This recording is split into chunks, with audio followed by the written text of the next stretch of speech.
The concept of potency is probably the most potent concept in the assessment principle. That means it's probably the most difficult one for you to master. But it's also a very important criterion because the most potent documents are the ones that you can learn the most from. If you stay away from potent documents or don't do the work that is required to transform yourself with a potent document, you won't learn deeply from others, and so you will not develop and improve much.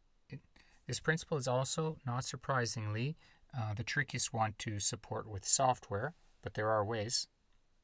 One of the clues to potencies is basically what a document looks like once you've marked it up using the techniques of delving that we will describe in the next principle. So you'll have to bear with me here, and you might want to return to this particular video after you've gone through the delving principle.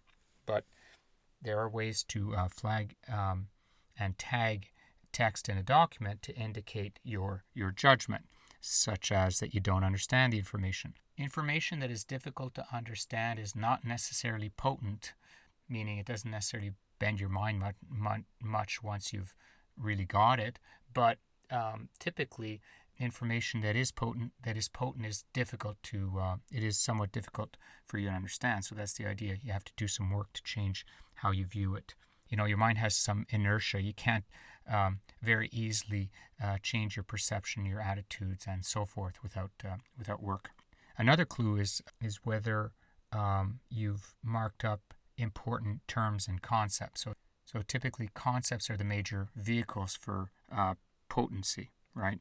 And also if you've marked up the document as containing important and interesting information, then that's a little bit of a clue there. And these are just heuristics really, but typically a potent document will have an argument structure. You're going to need to be convinced by the author that the concepts that he or she is conveying are basically mind-bending and worth bending your mind with, right? So those are heuristics you might use, and I'll just briefly go through a document now to show you that.